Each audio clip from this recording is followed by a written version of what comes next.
ধন নহয় ঋণৰ ৰূপত ছাগলী আগবঢ়াব বেংকে এটা ছাগলী লওক 4টা ভেড়া দিয়ক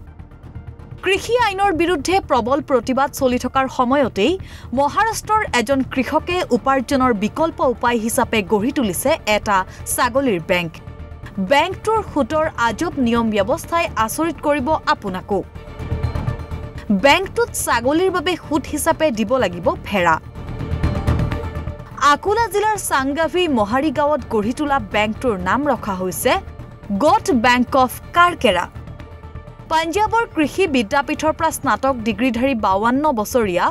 নৰেশ দেশমুখে 2018 চনত স্থাপন কৰে ছাগলীৰ বেংকটো কোনো কৃষকে এই বেংকৰ পৰা ঋণ ললে প্ৰথমতে তেওঁ 1200 টকাৰে পঞ্জীয়ন কৰিব লাগিব বেংকটোৰ নিয়ম অনুসৰি প্ৰত্যেকই এটাকৈ ছাগলী পাব ইয়াৰ পৰিৱৰ্তে তেওঁক দিব লাগিব 4টাকৈ ভেড়া বেংকে বান্ধি দিয়া ম্যাদ অনুসৰি ঋণ লওঁতা কৃষকে 40 মাহৰ ভিতৰত ভেড়া কেইটা জমা দিব লাগিব বেংকক আৰ্থিকভাৱে পিছপৰা লোকক সহায় কৰাৰ বাবে এই বেংক স্থাপন কৰিছে নৰেশ দেশমুখে নিজৰ সঞ্চিত 40 লাখ টকা খৰচ কৰি স্থাপন কৰিছে বেংকটো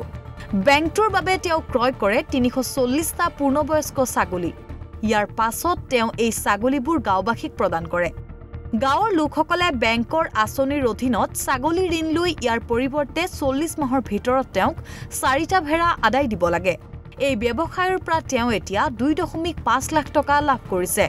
এনে ব্যৱস্থাৰে ৰাজ্যখনত প্ৰশংসা বুটলিবলৈ সক্ষম হৈছে নৰেশ দেশমুখে